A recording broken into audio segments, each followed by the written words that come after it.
An old mobster challenges a foster girl to sing better than the radio, thinking it's just another cynical joke from a man who's lost everything.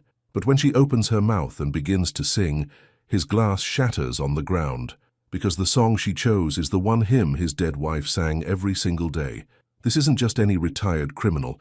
He's a man haunted by violence, abandoned by his own daughter, waiting to die alone in a cold mansion by the sea. And she's not just any foster child. She's a 10-year-old girl with a voice so pure it could break through decades of darkness or destroy what little peace she has left. What starts as one song becomes an impossible bond. But his past doesn't stay buried. When the town discovers a convicted mobster is spending time with a vulnerable child, the whispers turn into headlines, and her safety is threatened by the very man trying to save her. His daughter returns, furious and broken. The foster system steps in, and the girl runs heartbroken and confused. Can a man who built his life on violence find redemption through a child's song? Will his past destroy the one pure thing he's ever protected? And when everything falls apart, who will save whom? I wake up alone. Again. The sun barely touches my bedroom window. The mansion feels cold. It always feels cold now. I reach for my heart medication on the nightstand. My hands shake a little. They always do in the morning. I swallow the pills with water that tastes stale. Everything tastes stale these days. Lucia's photo sits next to the lamp. Her smile never changes. It's been 3 years since she left. 3 years since I've felt warm inside. I stand slowly. My knees protest. Getting old is a punishment for living too long. I shuffle to the bathroom and look in the mirror. An old man stares back. His eyes are hard. His face is lined with mistakes. I don't recognize him anymore. Anthony Moretti. That's who I used to be. Now I'm just Tony, an old ghost in a big house. I dress in my usual clothes. Dark pants, white shirt. No tie anymore. Lucia used to tie them for me. I never learned to do it right. Downstairs, I make coffee. The kitchen echoes. It's too big for one person. We bought this place when we had dreams, when we thought Maria would fill it with grandchildren. That never happened. I take my coffee to the porch. The ocean air hits my face. It doesn't make me feel alive. Nothing does. My neighbor walks his dog past my gate. He doesn't wave. Nobody waves anymore. They know who I was, what I was. The whole town whispers, "That's the mobster. That's the enforcer. Stay away from him." I don't blame them. I would too. I sip my coffee and stare at Lucia's rose garden. I tend it every day. The roses are the only beautiful thing left in my life. They don't judge. They don't remember. My chest tightens. It does that sometimes. The doctor says it's my heart. I think it's my soul. I finish my coffee and go to the garden. The roses need pruning. I work slowly, carefully. Lucia taught me how. She said roses need love to bloom. I wonder if people are the same way. The morning passes. I eat a sandwich I don't taste. I listen to Sinatra on the old record player. The music fills the empty rooms. It doesn't fill the emptiness inside. Around 2 in the afternoon, someone knocks on my door. I frown. Nobody visits me. Not anymore. I open the door and see a woman standing there. She's young, maybe 40. She wears a professional smile and carries a folder. "Mr. Moretti?" she asks. Her voice is polite but cautious. "Yeah," I say. "Who's asking?" "I'm Evelyn Parker, from the county foster program." She extends her hand. "I'm visiting homes in the neighborhood. We're raising funds for our children's program." I don't take her hand. I cross my arms instead. "I don't do charity," I say. Her smile doesn't falter. "I understand. But these children need help. Many of them have nowhere else to go." "Not my problem," I say. Something shifts in her expression. Her eyes harden just a little. "These kids didn't choose their circumstances," she says. Her voice is firm now. "They deserve a chance."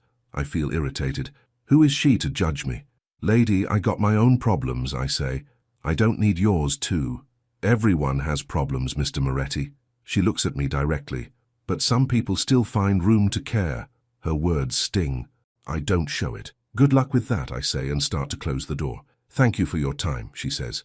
I watch her walk down my driveway. She doesn't look back. I close the door and go back to my chair.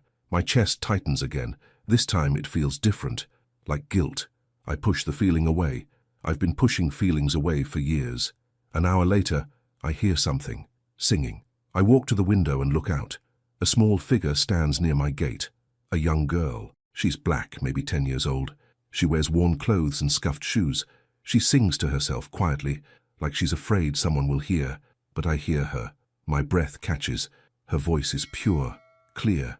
It cuts through the afternoon air like light through darkness. I watch her for a few minutes.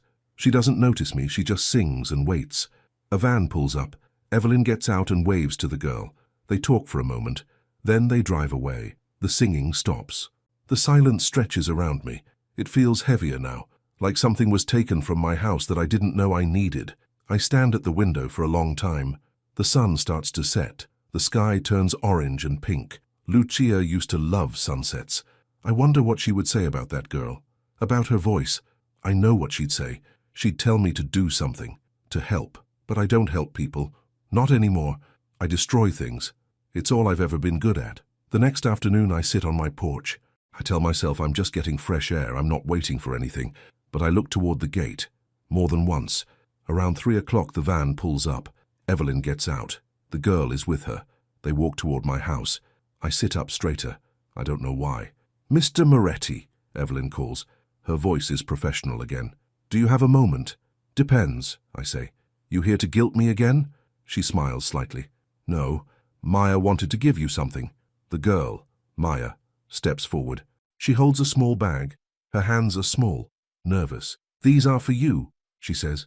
Her voice is soft, shy. "Thank you for letting Miss Evelyn talk to you." She sets the bag on my porch step and backs away quickly.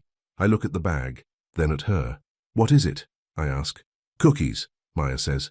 "I made them myself." Something in my chest loosens, just a little. "You made cookies for a stranger?" I ask. "Miss Evelyn says kindness isn't for strangers," Maya says. "It's for everyone." Her eyes find mine. They're bright, honest, completely unafraid. I pick up the bag and open it. Chocolate chip cookies. They smell homemade. "These look good," I say. My voice sounds rough, like I haven't used it properly in years. "They are," Maya says. She smiles. "I'm a good cook. That right?" I lean back in my chair. "What else are you good at?"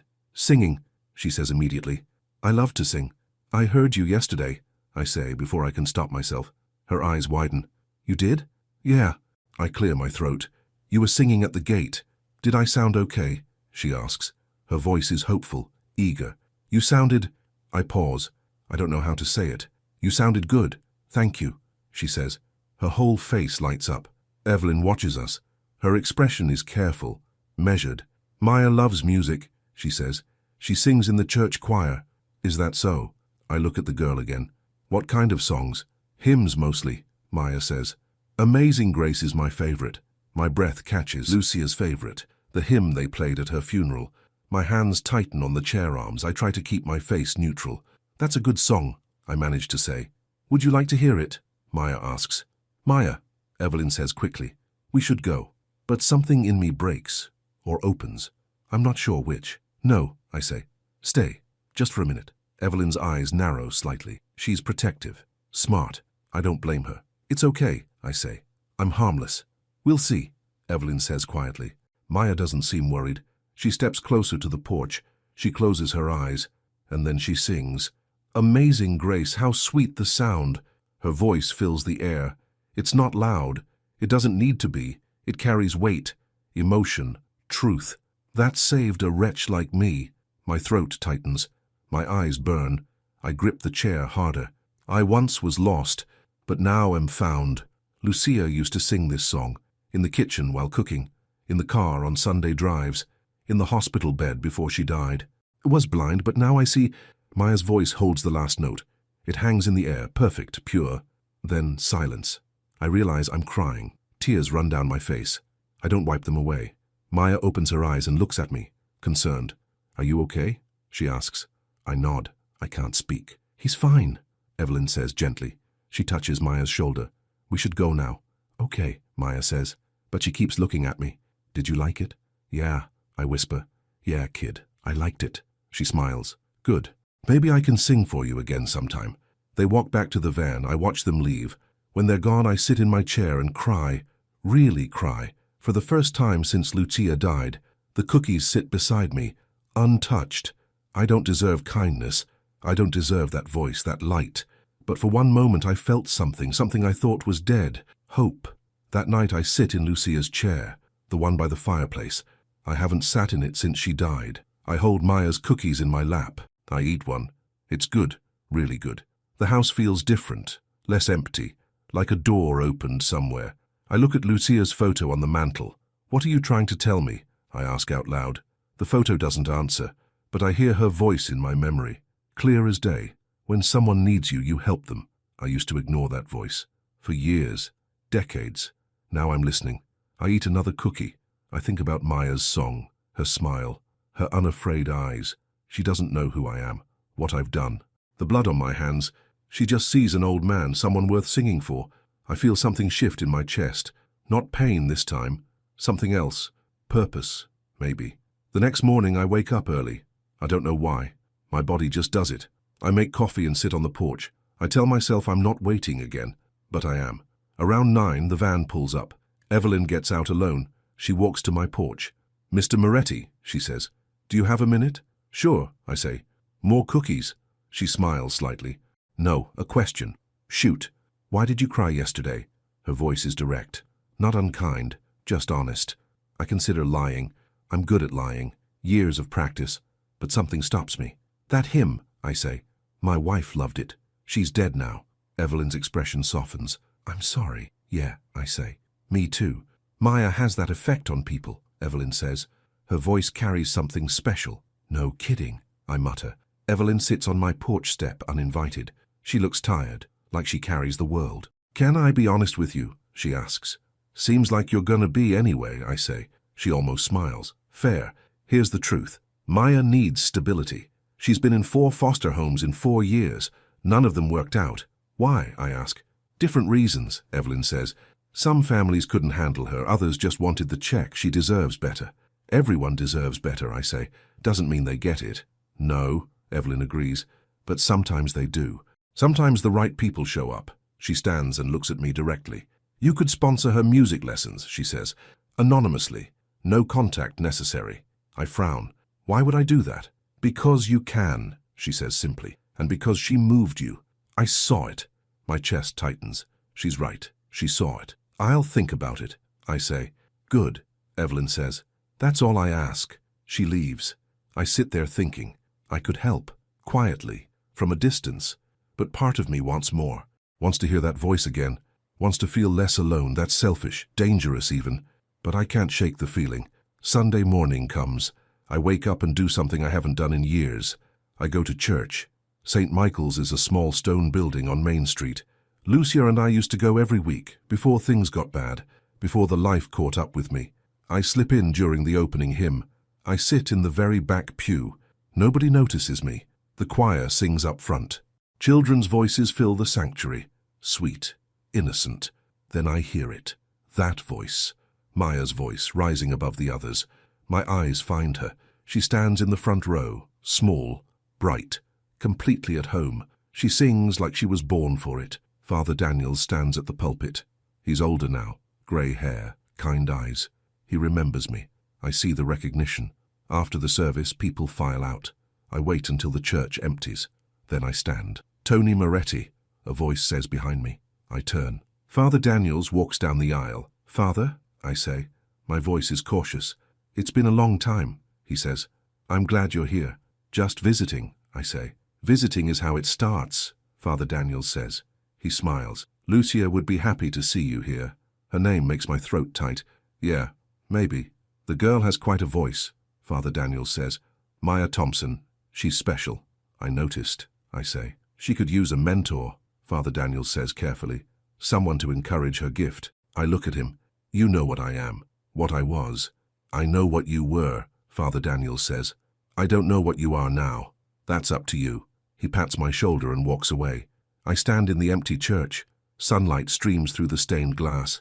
Colors dance on the floor.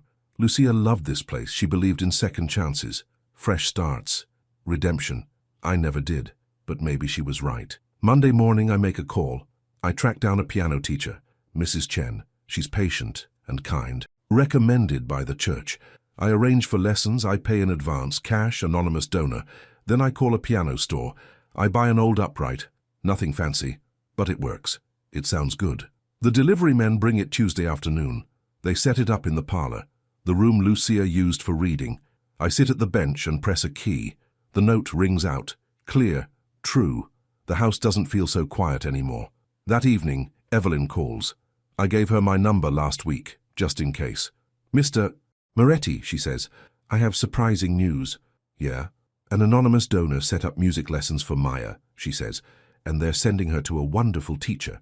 I don't say anything. Do you know anything about that? She asks. Her voice is knowing. No idea, I lie. She laughs softly. Right.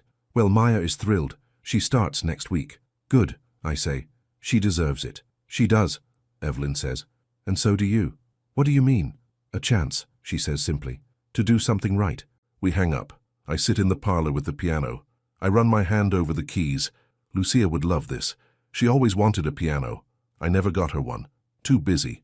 Too selfish. Now I have one. But she's gone. The irony stings. Friday afternoon, there's a knock on my door. I open it and see Evelyn. And Maya. Mr. Moretti, Evelyn says. Maya wanted to thank her mysterious benefactor. Since you're the only person she's mentioned meeting lately. Maya looks up at me. Her eyes are bright. Hopeful. Did you do it? She asks. Did you pay for my lessons? I could lie. Should lie. But those eyes. That voice. Yeah, I say. I did. Maya launches forward and hugs me. Her small arms wrap around my waist. I freeze. I don't know what to do. I haven't been hugged in years. Slowly I pat her back. Awkward. Uncertain. Thank you, she whispers. Thank you so much. Something inside me cracks. Or heals. I'm still not sure which. You're welcome, kid, I say. My voice is rough. Evelyn watches us. Her expression is soft, careful. Maya, she says gently. We should go. Wait, I hear myself say. Do you want to see the piano? Maya pulls back. Her eyes are wide. You have a piano? Yeah, I say, just got it. Nobody to play it, though. Can I try it? She asks. I look at Evelyn. She hesitates, then nods. Just for a few minutes, she says. They come inside. Maya runs to the parlor when she sees the piano. She sits at the bench and touches the keys reverently. It's beautiful, she breathes. Play something, I say. She does. A simple scale, then a melody I don't recognize. Her fingers move carefully, deliberately. The music fills the house. It fills the empty spaces, the cold corners. I watch her, this small child bringing light into darkness. Evelyn stands beside me. This is good for her, she says quietly. But be careful. She attaches easily, gets hurt easily. I won't hurt her, I say. You might not mean to, Evelyn says. But your past has a way of following you. She's right, I know she's right. But I can't stop now. Not when something finally feels right. Maya finishes playing and turns to me. She smiles so wide. Can I come back? She asks. Can I practice here sometimes? Yeah, I say before I can think. Yeah, kid, you can come back. Evelyn's breath catches, but she doesn't say no. We'll see, she says. We'll talk about it. They leave, but Maya waves at me from the van. I wave back. The house is quiet again, but different, like the silence has changed, become lighter. I sit at the piano and press a key. The note rings out. I whisper to the empty room. Lucia, if you're watching, don't let me mess this up. 2 weeks pass. Maya comes 3 times to practice. Each time she brings light, laughter, music. I cook for her. Simple things. Spaghetti, sandwiches. She eats everything and says it's delicious. You're a good cook, she says one afternoon. Tomato sauce on her chin. Your standards are low, I say, but I smile. We fall into a routine. She practices, I listen, we eat, we talk. She tells me about school, her friends, her dreams of singing professionally someday. I tell her about roses, about Sinatra, about nothing important, but it feels important. Every word, every moment. For the first time in years, I'm not alone. One evening after she leaves, I stand at the window. Rain falls outside. The lights glow warm inside. I catch my reflection in the glass. I look different, softer somehow. Maybe people can change, maybe it's not too late. But Monday morning everything falls apart. I'm at the diner having coffee when I hear the whispers, louder than usual. That's him, the old mobster. Heard he's spending time with that foster girl. What's he want with a kid? My chest tightens. My hands grip the coffee cup. I leave money on the counter and walk out. People stare. They always stare. But this time it's different. This time they're talking about Maya. By afternoon, Evelyn calls. Tony, she says. Her voice is tight. We need to talk. What's wrong? I ask. But I already know. People are talking, she says. About you and Maya. Your past is coming up. Questions are being asked. My stomach drops. What kind of questions? The kind that matter, she says. The foster board is concerned. They want to limit contact. No, I say immediately. No, it's not like that. It's innocent. She just plays piano. I believe you, Evelyn says. But it doesn't matter. Your reputation puts her at risk. You understand that, right? I do. Of course I do. I've always known this would happen, that my past would ruin everything. What do I do? I ask. My voice sounds broken. Give her space, Evelyn says gently. Let me handle this. But Tony, you need to be careful. This could go badly for both of you. We hang up. I sit in my empty house. The piano sits silent, accusing. So I was stupid to think I could have this. Stupid to think I could help someone. I'm still just a monster, no matter how many roses I tend, no matter how many prayers I say. That night I stand in my garden in the dark. I look up at the stars. Lucia used to love stars. I tried, I whisper. I tried to do something right, but trying doesn't matter. Not when your past is a weight that pulls everything down. I go to Lucia's grave the next morning. The cemetery is empty, quiet. I kneel at her headstone. My knees protest. I don't care. I met a kid, I tell her. She sings like an angel. Reminds me of you. My voice breaks. But I'm ruining it. Like I ruin everything. Like I ruined us. I stay there for an hour, talking to stone, talking to memory, talking to ghosts. When I get home, there's a newspaper on my doorstep. Someone left it, deliberately. The headline makes my blood run cold. Local foster child visits convicted criminal. Questions raised about safety. There's a photo. Me and Maya on my porch. Her smiling. Me looking down at her. It looks innocent. It was innocent. But I know how the world works. How assumptions become truth. How the past becomes present. My phone rings. Evelyn. Did you see it? She asks. Yeah. Tony, I'm sorry. The board has made a decision. No more contact. It's final. My breath catches. Can I say goodbye? No, Evelyn says. Her voice cracks. I'm sorry. It's better this way. Clean break. She hangs up. I stand there holding the phone, staring at nothing. The house is silent. Completely silent. Like someone died. I walk to the piano. I lift the cover over the keys. Close it. Guess angels don't stay long in hell. I whisper to the empty room. The clock on the mantel ticks past midnight. Each second sounds like a door closing. I sit in Lucia's chair and close my eyes. I don't cry. I'm too empty for tears. I just sit and wait for nothing, for the cold to come back. It always does. I wake up to silence. It crushes me. The sun comes through my window. I don't want it to. I want darkness. Darkness fits better. I lie in bed longer than usual. There's no reason to get up, no one to cook for, no music to hear. My chest tightens. The familiar ache returns. I take my medication. It doesn't help the real pain. I force myself downstairs. The kitchen feels bigger, emptier. The piano in the parlor sits like a tombstone. I make coffee but don't drink it. I stare at it until it gets cold. The morning stretches endlessly. I try to garden but burn my hands on the pruning shears. I try to eat, but the food tastes like ash. Everything reminds me of her, the cookies she made, the chair she sat in, the songs she sang. I'm alone again, completely alone. By afternoon, I can't take it anymore. I grab my coat and leave. I don't know where I'm going. I just drive. I end up at St. Michael's. The parking lot is almost empty. Wednesday afternoon. Nobody here but ghosts. I go inside. The sanctuary is cool and quiet. I sit in the last pew, the same one I sat in before. The choir isn't practicing. No children, no music, just silence and stained glass. I bow my head. I don't pray. I don't know how anymore. I just sit. Tony. I look up. Father Daniels walks down the aisle. His eyes are kind, understanding. Father, I say. My voice is rough. He sits beside me. Doesn't say anything. Just sits. The silence stretches between us. Not uncomfortable, just present. I messed up, I finally say. We all do, Father Daniels says. No, I mean really messed up. I tried to help someone. Got her in trouble instead. Maya, he says. Not a question. Yeah. Father Daniels nods slowly. I heard about the newspaper article. People talk. They always do. I mutter. Does that mean you stop trying? Father Daniels asks. Stop caring? Maybe it does, I say. Maybe some people shouldn't try. Maybe we just make things worse. Or maybe, Father Daniels says gently. You're being tested. Maybe this is where faith matters most.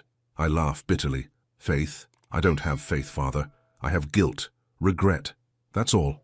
You came here, Father Daniels says. That's something. I came here because I'm desperate, I say. Prayer is often born from desperation, he says. God understands that. He stands and pats my shoulder. You can't fix the past, Tony, but you can still bless the present. He walks away, leaves me alone with his words. I sit there for another hour, thinking, remembering, hoping. Maybe he's right. Maybe I can't fix the past, but maybe I can do something small, something that matters. The next morning, I call the church office. I ask about volunteer opportunities. The secretary sounds surprised, but she gives me options. Food pantry, Tuesday and Thursday mornings. I show up Tuesday, early. I wear old clothes. I keep my head down. A woman named Mrs. Harrison runs the pantry. She's efficient, no nonsense. She looks at me skeptically. You're Tony Moretti, she says. Yeah, you know what we do here? Feed people who need it, I say. That's right. She hands me a mop. Start with the floors. I take the mop. I don't complain, I just work. I mop the floors until they shine. I organize shelves, I carry boxes. I do whatever she asks. Mrs. Harrison watches me, evaluating. By the end of the morning, something shifts in her expression. You did good work, she says. You coming back Thursday? Yeah, I say, if you'll have me. We'll have you, she says. Lord knows we need the help. I leave feeling lighter. Not much, but some. Thursday I come back. I work harder. I talk less. I just serve. People come through the pantry, families, single mothers, old men like me, all of them struggling, all of them grateful. I help load their bags. I smile. I say, God bless, like Lucia used to say. One woman looks at me carefully. Aren't you that man from the paper? My breath catches. Yeah, that's me. Thought so, she says. She doesn't look angry, just curious. You doing penance? Something like that, I say. She nods. We all got pasts. What matters is what we do now. She takes her bags and leaves, but her words stay with me. That night I find something in my mailbox. A folded piece of paper, crayon drawing, 2 figures, one tall, one small, sitting at a piano, hearts drawn around them. At the bottom, in careful letters, Miss you, love, Maya. My eyes burn, my throat tightens. I hold the drawing like it's made of glass. She doesn't hate me. She doesn't blame me. She just misses me. I go inside and tape the drawing to my refrigerator, right next to Lucia's photo. 2 lights in my darkness. Sunday, I'm at church again, in the back, watching, listening. Maya sings with the choir. Her voice rises above the others, pure, strong, unbroken. I feel proud of her courage. Her gift, her heart. After the service, Father Daniels makes an announcement. Our children's choir will perform at the Christmas concert, he says. December 20th. All are welcome. Christmas, 6 weeks away. I make a decision. I'll be there, in the back, quiet, but there. She deserves someone in the audience who knows her, who believes in her. Monday morning, I call Evelyn. She sounds surprised. Tony. Yeah, listen, I want to keep helping Maya with her music, but anonymous. Like before. Evelyn is quiet. The board made their decision. I know, I say, but I'm not asking for contact. Just let me pay for her lessons, her supplies, whatever she needs. She'll never know. Why? Evelyn asks. Her voice is soft. Why keep doing this? Because she deserves it, I say simply. And because I can. Evelyn's breath catches. Okay, I'll arrange it. But Tony, be careful with your heart. This isn't going to end the way you want. I know, I say, but that's okay. Not everything gets a happy ending. We hang up. I sit in my kitchen staring at Maya's drawing. Maybe Evelyn's right. Maybe this is foolish, painful, but it's the most alive I've felt in years. The weeks pass slowly. I keep volunteering. I keep praying. I keep living. I read in the church bulletin that Maya has her first official recital. Not the Christmas concert, a smaller event, student showcase. I want to go, desperately, but I can't risk it. Can't risk making things worse for her. Then I get an idea. Saturday evening, I put on an old suit. I wear sunglasses and a hat pulled low. I look ridiculous, but unrecognizable. I drive to the music school. I slip in during the opening number. I sit in the very back, in shadow. 10 students perform. Piano, violin, voice. All of them nervous, sweet. Then Maya walks out. She's wearing a blue dress. Her hair is pulled back. She looks small on the big stage. But when she opens her mouth, she's not small anymore.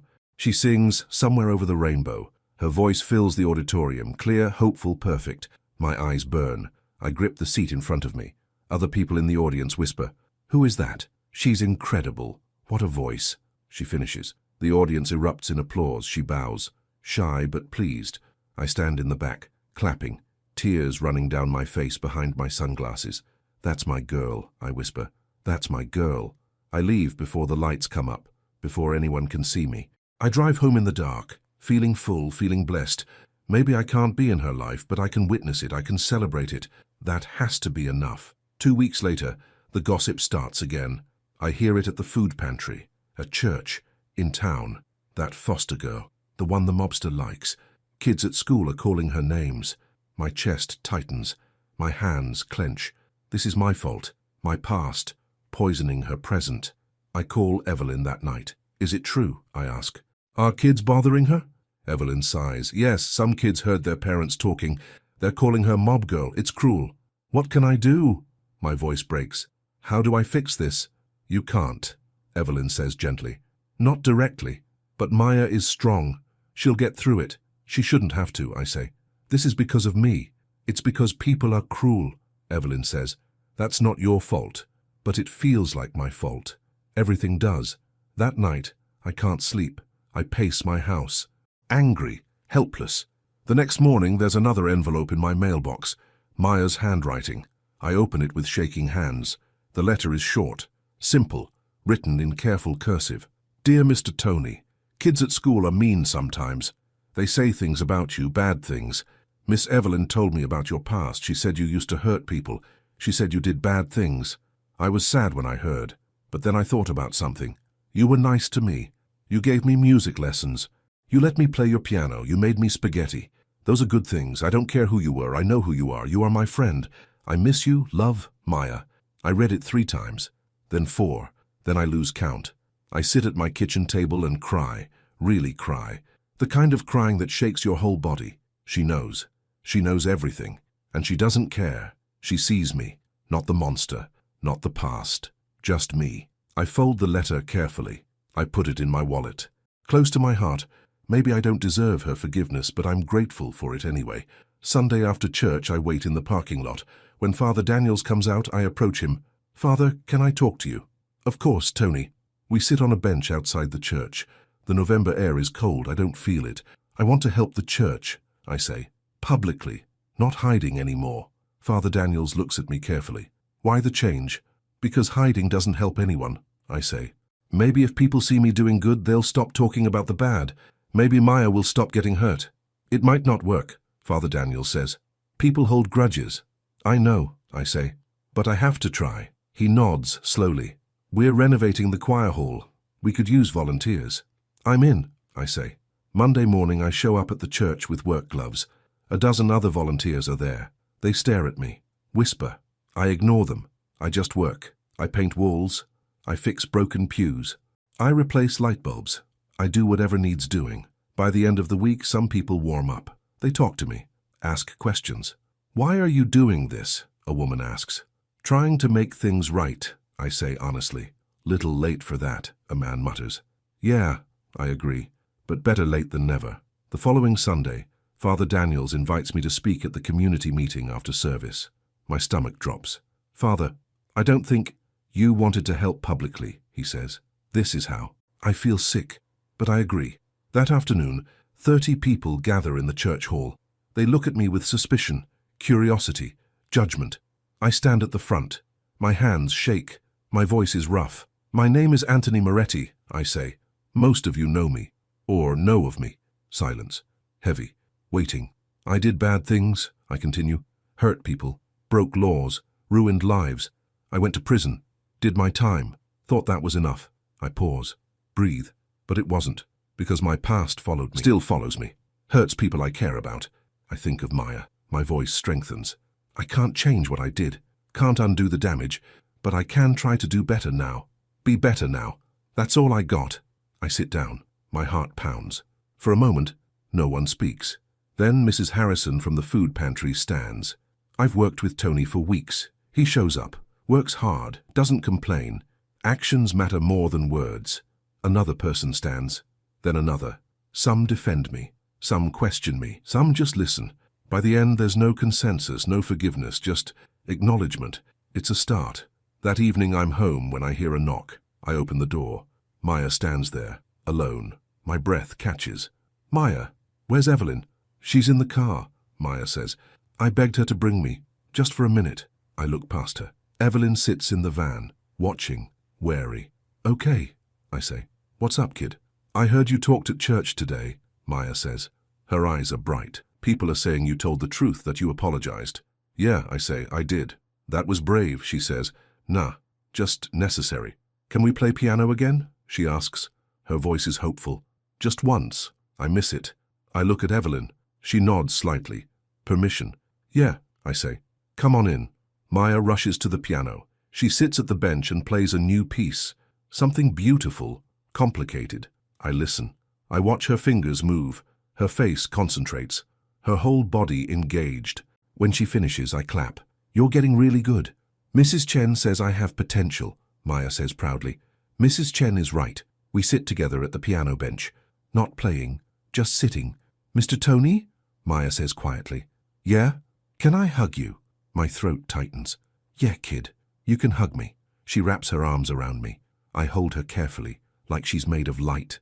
Thank you for believing in me, she whispers. Thank you for believing in me, I whisper back. When she leaves, I stand at the door and wave. She waves back, big, enthusiastic. The house is quiet again, but different, warmer. Hope is a dangerous thing, but I let myself feel it anyway. The next week, Maya calls me. She sounds excited. Mr. Tony, the Christmas concert is coming. I'm singing a solo. Will you come? My chest tightens. Maya, I don't know if that's a good idea. Please, she says. I want you there. You're the reason I can sing at all. That's not true, I say. You were born singing, but you helped me be brave, she says. Please come, please. I can't say no to her. I never could. Okay, I say. I'll be there. Promise? Promise. She squeals. Thank you. This is going to be perfect. We hang up. I sit in my kitchen feeling nervous, hopeful, scared. This could go wrong. People will talk, judge, criticize. But Maya wants me there. That's all that matters. December 20th arrives cold and clear. The church is packed. Everyone in town shows up for the Christmas concert. I arrive early. I wear my best suit. I sit in the front pew, right where Maya asked me to. People stare, whisper, point. I don't care. Father Daniel sees me and smiles. He nods, approving. The concert begins. Children sing carols, play instruments, share poems. Then Maya walks out for her solo. She wears a white dress. She looks like an angel. She finds my eyes in the crowd. She smiles. I smile back. She begins to sing, Silent Night. Her voice is pure, perfect. It fills every corner of the sanctuary. My eyes burn. My chest fills with emotion I can't name. She's not just singing, she's glowing, transcendent. The audience is silent, completely captivated. She hits the final note, holds it. Perfect pitch, perfect tone. Then silence. Then applause. Loud, enthusiastic, standing ovation. I stand too, clapping, tears streaming down my face. Maya bows. She looks at me, mouths, "Thank you." I mouth back, "Thank you." Then something happens. My chest tightens hard, different. Pain shoots down my arm. The room tilts. I try to stay standing, but my legs won't hold me. I collapse behind the pew, quiet, unseen. The applause continues. Nobody notices, except Father Daniels. He rushes over. His face is alarmed. "Tony," he hisses. "Tony, stay with me." "Heart," I manage to say. Someone calls 911. Everything becomes chaos. Voices, movement, sirens. The last thing I hear is Maya's voice, scared, calling my name. Then darkness. I wake up in a hospital room. White walls, beeping machines, sterile smell. My daughter sits beside my bed. "Maria, I haven't seen her in 2 years." "You're awake," she says. Her voice is cold, flat. "Maria," I whisper. My throat is dry. "They called me," she says. "Said you had a heart attack, couldn't believe it. Thought you were too mean to die." Her words sting, but I deserve them. "How long was I out?" I ask. 2 days, she says. "It's Tuesday. December 22nd. Is Maya okay? I ask immediately. Maria's face hardens. Maya, of course, that's who you care about. Maria! No, she snaps. You don't get to explain. You abandoned me. Your actual daughter. But you have time for some random kid? It's not like that, I say weakly. Then what's it like? Maria demands. Her voice breaks. You weren't there for me, for Mom, but you play house with a stranger? I'm trying to make things right, I say. You can't, Maria says. Her eyes fill with tears. You ruined everything. You ruined us. You don't get to save strangers when you destroyed your own family. The machines beep faster. My chest tightens again. There's a sound at the door. A small gasp. I turn my head. Maya stands there. She heard everything. Her face crumbles. Tears spill down her cheeks. Maya, I start, but she runs, disappears down the hallway. Maya! I try to get up, rip at my IV. Maria grabs my arm. Don't. You'll hurt yourself. I have to go after her, I say desperately. I have to explain. Explain what? Maria asks. That she was right? That you care more about her than your own daughter? That's not true, I say, but my voice sounds weak, unconvincing. Maria stands. I'm leaving. Take care of yourself, Dad, or don't. I don't really care anymore. She walks out, leaves me alone with the beeping machines, the white walls, the emptiness. I close my eyes. My chest aches, not from the heart attack, from something deeper. I tried to do good, tried to change, but I just made things worse. Maria hates me. Maya ran from me. I'm alone again. Don't leave me too, I whisper to the empty room. But they already have. Everyone always does. They released me from the hospital on Christmas Eve. I go home alone. Maria didn't come back. Maya never visited. The house is cold, dark, empty. I move slowly to my bedroom. Every step hurts. My chest is tight. My heart is weak. But that's not the pain that kills me. I lie in bed staring at the ceiling. The silence is complete, crushing. I ruined everything. Again. Maria was right. I destroyed my family. Now I destroyed Maya's peace too. I should have stayed away. Should have left well enough alone. Some people don't deserve redemption. Some people just spread poison. Days pass. I don't know how many. They blur together. Grey. Meaningless. I take my medication. I eat a little. I exist. Father Daniels visits on December 27th. He brings soup, concern. Tony, he says gently, you need to get up. Move around. Live. Why? I ask. My voice is hollow. Because you're still here, he says. That means something. Doesn't feel like it. He sits on the edge of my bed. Maria came to see me. She's hurting, but she's thinking. About what? About forgiveness, Father Daniels says. About second chances. Give her time. And Maya? I ask. My voice breaks on her name. Maya is confused, he says. Evelyn is helping her process. She's a strong girl. She'll be okay. Because of me or despite me? I ask bitterly. Father Daniels doesn't answer. He just pats my hand and leaves. I stay in bed another day, then another. On the third day, I force myself up. I shuffle to the kitchen, make coffee. The house echoes, every room empty, every corner dark. I walk to the parlor. The piano sits covered in dust, abandoned. I run my finger across the keys. They're out of tune now. Nobody's played them in weeks. I sit on the bench. I press middle C. The note sounds sad, lonely, like me. That evening, Father Daniels calls. Tony, there's a radio program tonight on WKLS. They're showcasing young singers from the area. My heart skips. Is Maya? Yes, he says. She's performing. 7 o'clock. Listen. Why are you telling me this? I ask. Because you need to hear her, Father Daniels says simply. You need to remember why you tried. We hang up. I look at the clock. 6:30. I turn on the radio. Static. Then voices. Music. Commercials. At 7, a smooth voice announces, Welcome to Young Voices, Young Hearts. Tonight, we feature 10 talented children from our community. I sit forward, listening, waiting. 9 children perform, all of them good, none of them her. Then the host says, Our final performer is 10-year-old Maya Thompson. She'll be singing Amazing Grace. My breath catches. That hymn, always that hymn. The music Simple starts. Piano accompaniment, then her voice, clear, pure, perfect. Amazing Grace, how sweet the sound. I close my eyes. Tears stream down my face. That saved a wretch like me. She's singing for me. I know she is. even if she doesn't know I'm listening.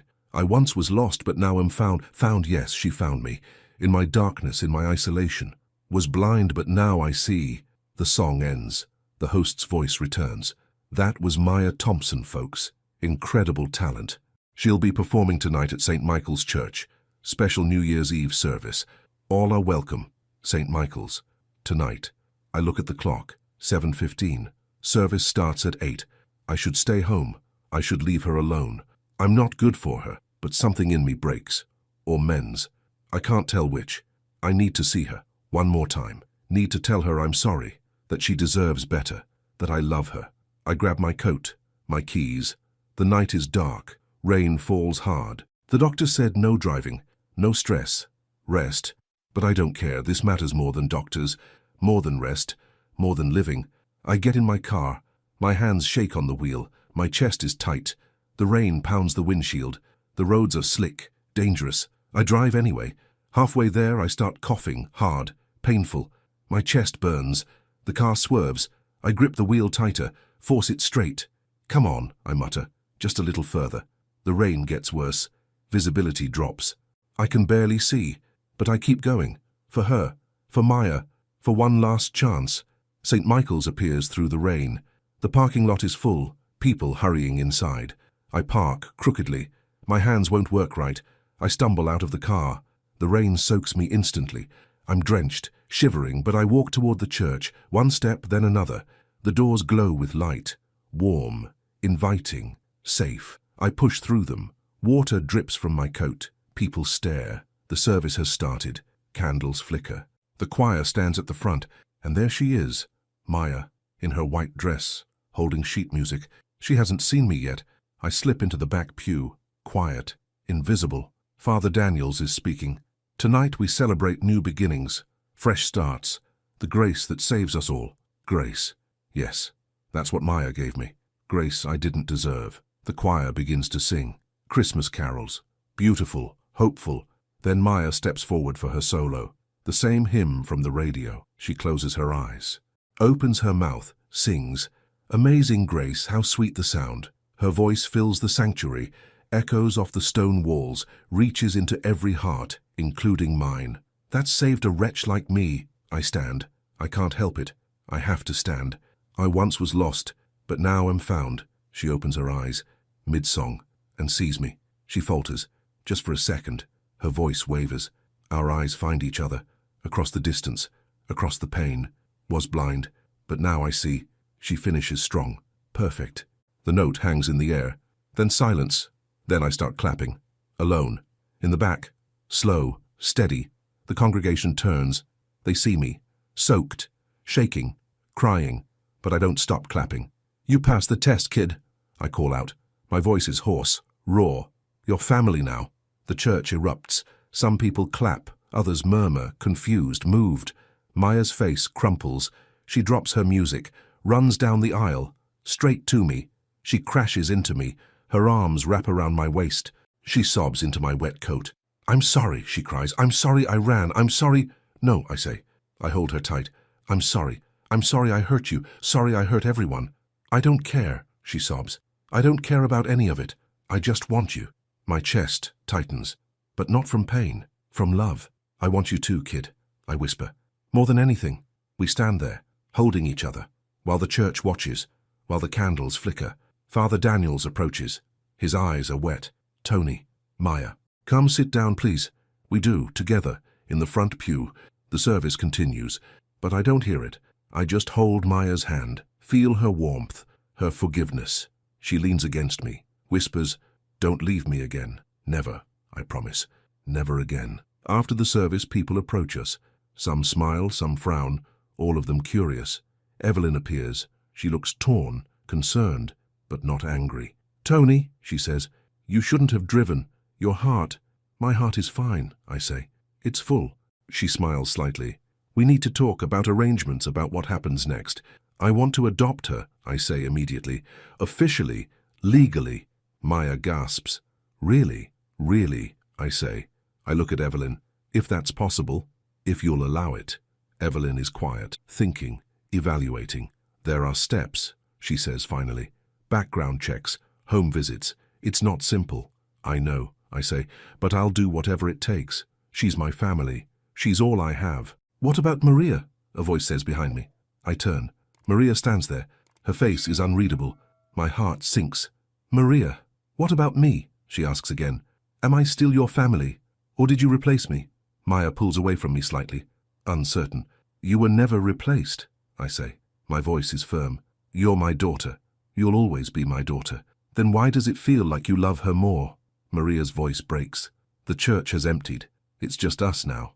Me, Maria, Maya, Evelyn. Father Daniels, a fractured family trying to heal. Come here, I say to Maria. Please. She hesitates, then walks closer. I failed you, I say. I wasn't there when you needed me. I chose my pride, my anger, my life, over you and your mother. Maria's eyes fill with tears. I can't fix that, I continue. Can't undo it, but I can try to be better now. Be the father I should have been. It's too late, Maria whispers. Maybe, I say, but I'm asking anyway. Asking for a chance. Asking for forgiveness. Why should I forgive you, she asks. You destroyed everything. You shouldn't, I say honestly. I don't deserve it. But Maya taught me something. She taught me that love doesn't keep score. Love just gives, over and over, until there's nothing left to give. Maya looks up at me. Her eyes are wide, hopeful. She forgave me, I say, even knowing who I was, what I did. She saw something worth saving. I did, Maya says quietly. I still do. Maria looks at Maya, really looks at her, studies her face, her innocence, her light. You're a good kid, Maria says finally. Thank you, Maya says. And you love my dad? Yes, Maya says without hesitation. Even though he's stubborn and grumpy and impossible? Maya giggles. Yes, even though. Something shifts in Maria's expression. Her face softens, just a little. I watched you sing tonight, she says to Maya. You're talented, really talented. Mr. Tony helped me, Maya says. He gave me lessons, and a piano, and belief. Maria looks at me. You did that? Yeah, I say. I did. Why? Because she needed it, I say simply, and because it made me feel human again. Maria's breath catches. Tears spill down her cheeks. I missed you, she whispers. Even when I hated you, I missed you. I missed you too, I say. My voice breaks. Every single day. We stand there, father, daughter, silence stretching between us. Then Maria steps forward, hugs me, hard, desperate. I hold her, my daughter, my blood, my failure and my hope. I'm sorry, I whisper. I'm so sorry. I know, she says. I know you are. We stay like that, holding each other. Years of pain flowing out, years of love flowing in. Maya joins us, her small arms wrapping around both of us. A family, broken, healing, together. Weeks pass, paperwork, interviews, home visits. Evelyn guides me through the adoption process. It's complicated, slow, but possible. Your criminal record complicates things, she says honestly. But your recent actions help. The volunteering, the church work, character references. Will it be enough? I ask. I don't know, she says, but I'm fighting for you, for Maya. You deserve each other. Maria visits twice a week. We talk, really talk, about Mom, about the past, about mistakes. I blamed you for everything, Maria says one afternoon. For Mom's death, for my loneliness, for all of it. You had every right, I say. Maybe, Maria says, but it didn't help, just made me bitter, made me like you. Her words sting, but they're true. I don't want to be bitter anymore, she says. I want to be free, like Maya. Maya's special, I say. So are you, Maria says. You just forgot for a while. We sit in my garden. The roses are dormant now. Winter sleep, but they'll bloom again, like us. February 14th, Valentine's Day. Evelyn calls. Tony, the board approved your adoption petition. Pending final home inspection next week. My breath catches. Really? Really, she says. I can hear her smile. Congratulations. I hang up. I sit in my kitchen, stunned, grateful, terrified. I call Maya. She's at her current foster home. They're kind people, but temporary. Kid, I say when she answers. I got news. What? She asks. Excited, hopeful. If everything goes well, you're coming home. For real. Forever. She screams. Actually screams. Joyful. Loud. Really? Really, really? Really, really? I say. My voice is thick with emotion. I'm going to have a dad, she says. She's crying now. Happy tears. A real dad. And I'm going to have a daughter, I say. 2 daughters. We cry together. Over the phone. Separated by miles. Connected by love. The home inspection happens. They check everything. Safety, stability, intention. I answer every question honestly. Show them the piano, the bedroom I prepared, the life I'm building. The inspector is stern, professional, but at the end she smiles. Mr. Moretti, your past is concerning, but your present is inspiring. I'm recommending approval. 2 weeks later, it's official. The papers are signed. Maya Thompson becomes Maya Moretti. We celebrate at my house. Father Daniels, Evelyn, Maria, Mrs. Harrison, Mrs. Chen. A small gathering, but it feels huge, significant. I make spaghetti, Lucia's recipe. Everyone eats, laughs, shares stories. Maya sits beside me. She hasn't stopped smiling, neither have I. I stand and raise my glass of sparkling cider. To second chances, I say. My voice is steady, clear. And first songs. Everyone echoes. To second chances. We clink glasses. We eat. We celebrate life, love, family. After everyone leaves, Maya falls asleep on the couch, exhausted, happy. I cover her with a blanket, watch her sleep, her face peaceful, safe. Maria stands beside me. She's beautiful, she says softly. Yeah, I agree. She is. So are you, Maria says, when you let yourself be. I look at my daughter. Thank you for giving me another chance. Thank you for taking it, she says. We stand together, watching Maya sleep, a family made from broken pieces, but whole now, finally whole. Spring comes, the roses bloom, the house fills with music. Maya practices every day. Her voice grows stronger, more confident, more her. Maria visits often. She and Maya become friends, sisters. One morning, I find them in the garden together. Maria teaching Maya about roses, Maya teaching Maria about songs. I watch from the window. My chest tightens, but not from pain, from gratitude. I walk outside. They look up, smile. We're a real family now, Maya says. Aren't we? Yeah, kid, I say. We're a real family. Maria takes my hand. Maya takes the other. We stand there, among the roses, under the sun, healed, forgiven, home. Years pass. Maya grows. 13, 15, 17. Her talent blooms like the roses. She wins competitions, gets scholarships, dreams of Juilliard. I age, slower, frailer, but happy. So happy. Maria marries, has a daughter, names her Lucia, after her grandmother. My heart grows weaker. The doctors say it's time, soon, but I'm not afraid, not anymore. I've lived, really lived, I've loved. Really loved, I've been forgiven. By my daughter, by Maya, by God. That's enough. Maya's first professional concert. Age 19, New York City. Carnegie Hall. I sit in the audience. Maria beside me, little Lucia on my lap. I'm 83 now, thin, weak, but here, present. Maya walks onto the stage, elegant, confident, radiant. She looks at me, smiles, mouths, I love you, Dad. I mouth back, I love you too. She begins to sing, an original song, one she wrote, about grace, about redemption, about love that saves. Her voice fills the auditorium. 2,000 people, complete silence, total awe. I close my eyes. I listen. An old man, I remember, a lonely house, a girl singing at the gate, grace finding me when I didn't deserve it, love healing me when I thought I was beyond repair. The applause is deafening. Standing ovation. She bows, glowing. She dedicates the performance to my father, who believed in me, who taught me that it's never too late to change. I stand, clapping, tears streaming, so proud, so grateful. Maria helps me sit. You okay, Dad? Perfect, I whisper. Everything is perfect. 6 months later, December. I'm in the hospital. The end is near. We all know it. Maya sits beside my bed. Maria on the other side. Little Lucia sleeping in her mother's arms. Don't be sad, I tell them. My voice is weak, rasping. We're not sad, Maya lies, tears running down her face. You gave me everything, I say. A reason to live, a reason to try, a reason to love. You gave me everything, Maya says. A home, a family, a father. We gave each other exactly what we needed, I say. Maria squeezes my hand. I forgive you, Dad, completely, finally. Thank you, I whisper. That's all I needed to hear. My eyes grow heavy. My breath slows. I feel peace, complete peace. Sing for me. I ask Maya. One last time. She does. Through her tears. That hymn. Always that hymn. Amazing grace. How sweet the sound. Her voice surrounds me, fills me, lifts me. That saved a wretch like me. I think of Lucia, waiting for me, smiling. I once was lost, but now am found. I close my eyes, was blind, but now I see.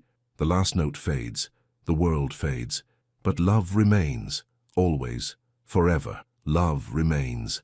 The funeral is beautiful, St. Michael's, packed, standing room only. Maya sings Amazing Grace, her voice strong, clear, triumphant. People cry, remember, celebrate. Photos flash on a screen. Me at the food pantry, me at the church renovation, me with Maya at the piano, me with Maria and little Lucia. A life redeemed, a soul saved, a heart made whole. Father Daniel speaks. Anthony Moretti was not a perfect man, but he became a good man. That's all any of us can hope for. After the service, Maya stands at my grave, Maria beside her, little Lucia between them. Thank you, Dad, Maya whispers, for everything, for saving me. She pauses, smiles through tears, but mostly, thank you for letting me save you. The sun breaks through the clouds. Light streams down, warm, golden, perfect. Maya looks up, toward the light, toward heaven. She smiles, peaceful, certain, grateful. Everything is finally at peace. The house is mine now. Tony left it to me in his will. I walk through the rooms slowly.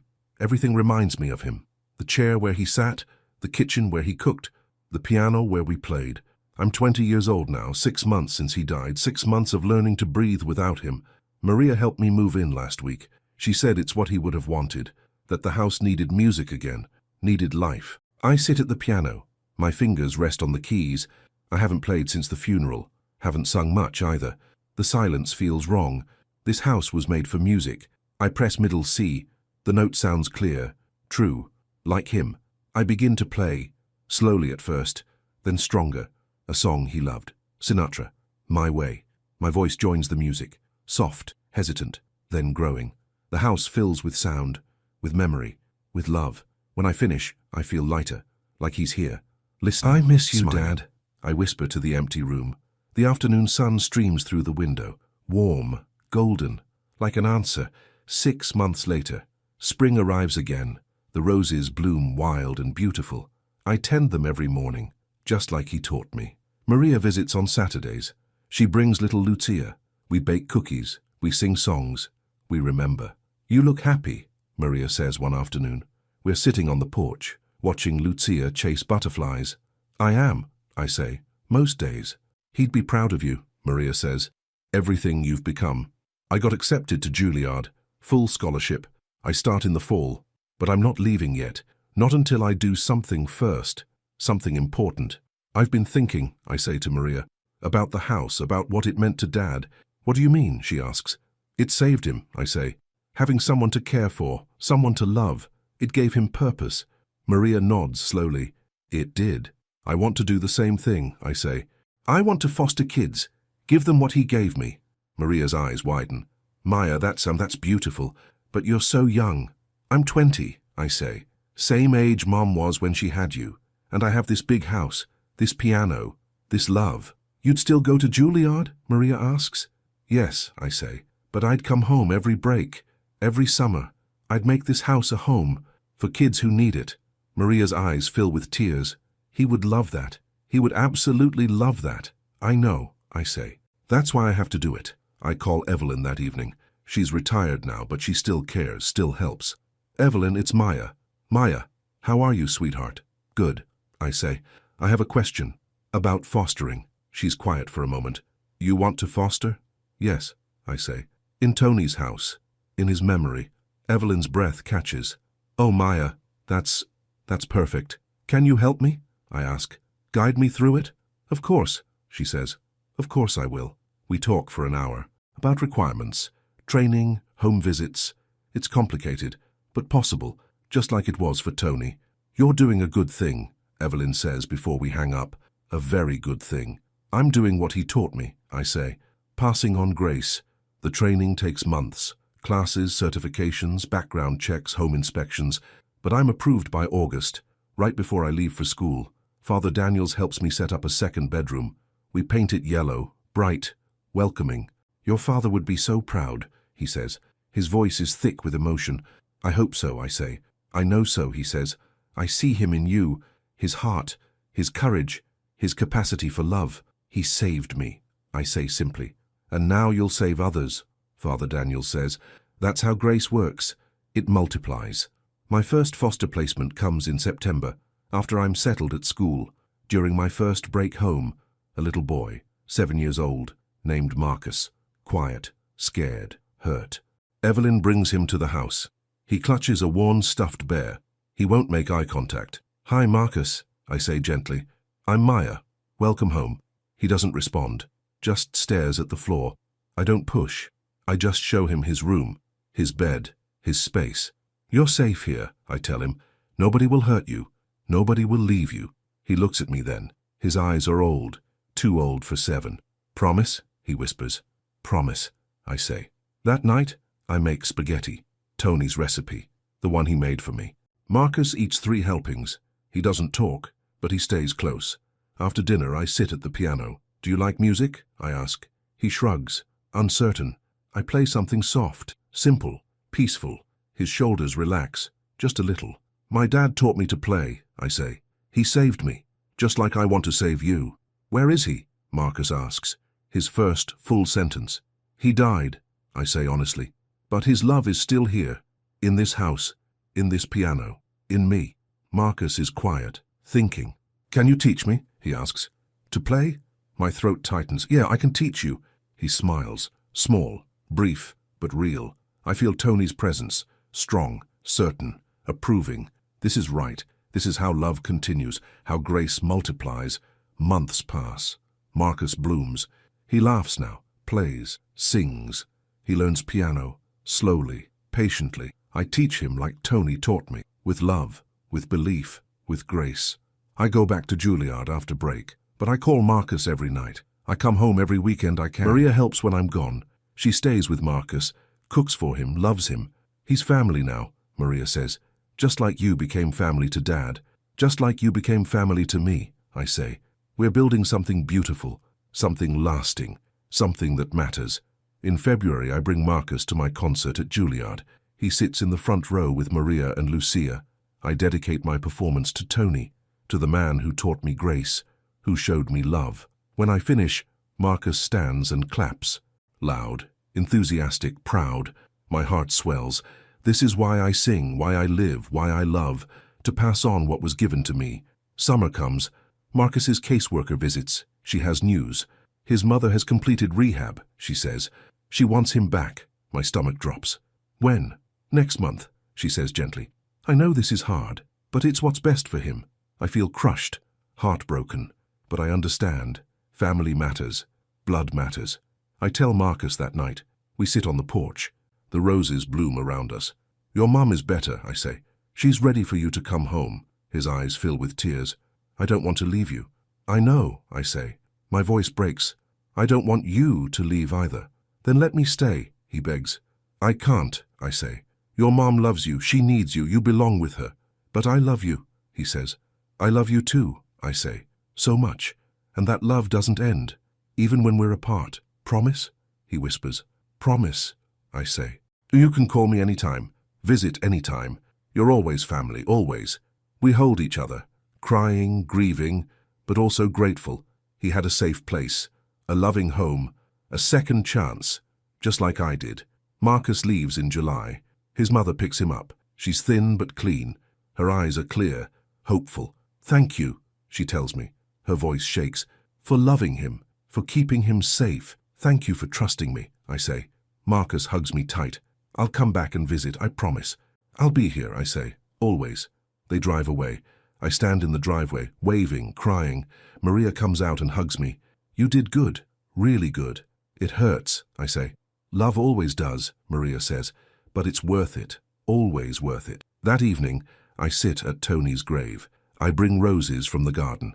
I understand now, I tell him, why you kept loving even when it hurt, why you kept trying even when it was hard. The wind moves through the trees, gentle, peaceful, because love is all that matters. all that lasts, all that saves. I place the roses on his headstone. I touch his name with my fingers. Thank you, Dad, for everything, for teaching me, for loving me, for showing me grace.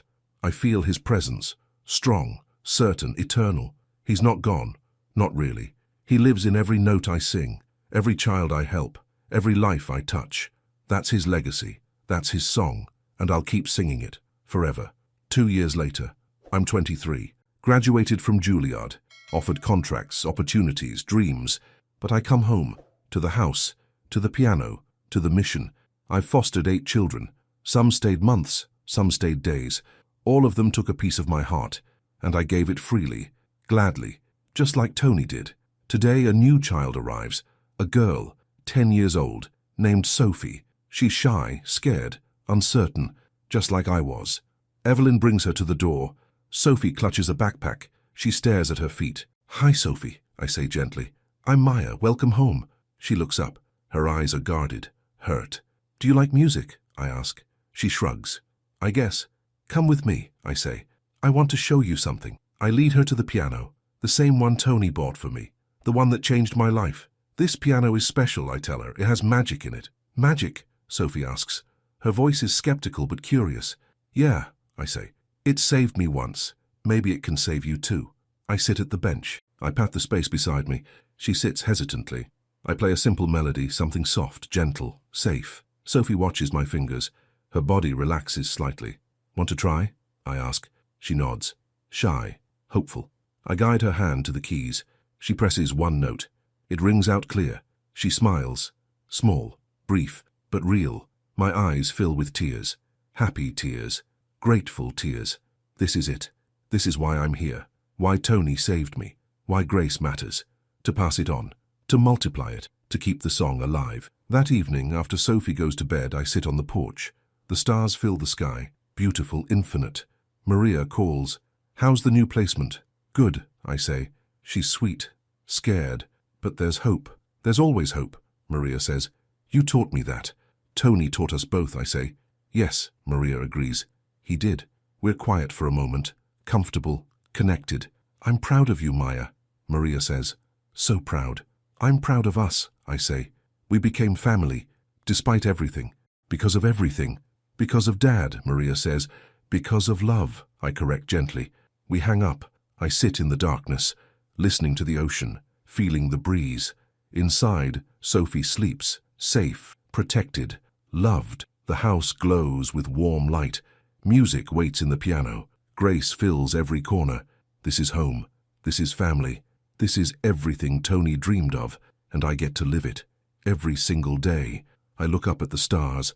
I whisper to the night, to heaven, to him. "Thank you, Dad, for believing in me, for saving me, for teaching me how to love." The stars shine brighter. The wind carries music, faint, beautiful, like a hymn. Amazing grace, always amazing grace. I smile. I close my eyes. I feel peace, complete peace. Everything is finally at peace. The end.